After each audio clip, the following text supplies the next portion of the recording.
And so, on behalf of the people, on behalf of every American, regardless of party, race, gender, or the language your grandmother speaks, on behalf of my mother and everyone who has ever set out on their own unlikely journey, on behalf of Americans like the people I grew up with, people who work hard, chase their dreams, and look out for one another, on behalf of everyone whose story could only be written in the greatest nation on earth, I accept your nomination to be President of the United States of America.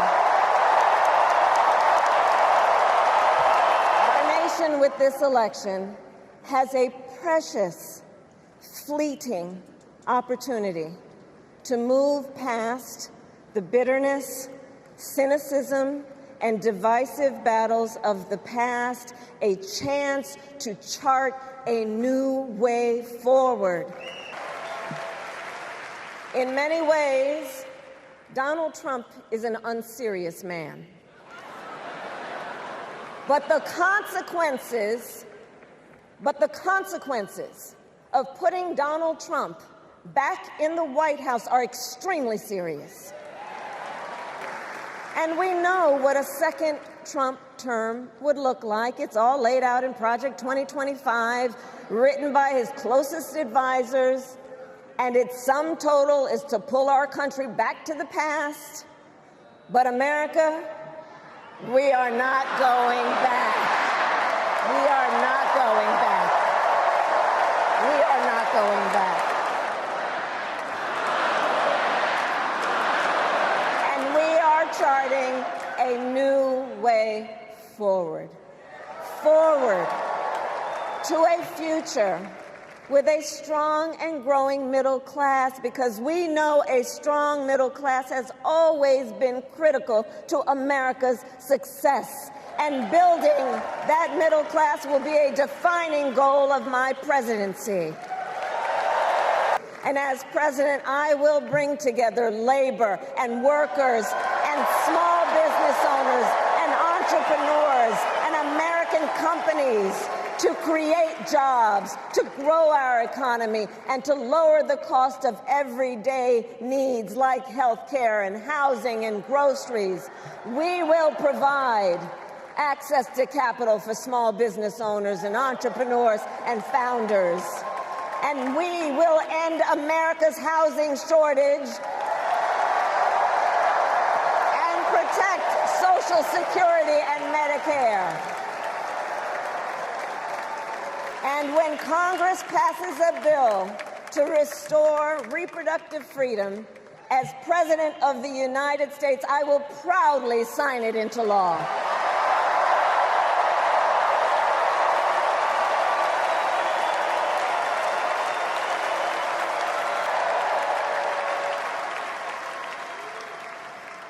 And America, we must also be steadfast in advancing our security and values abroad.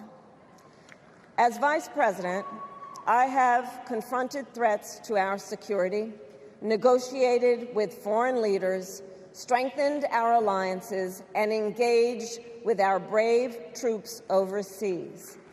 As Commander-in-Chief, I will ensure America always has the strongest, most lethal fighting force in the world. And I will fulfill our sacred obligation to care for our troops and their families, and I will always honor and never disparage their service and their sacrifice. I will make sure that we lead the world into the future on space and artificial intelligence, that America, not China, wins the competition for the 21st century, and that we strengthen, not abdicate, our global leadership.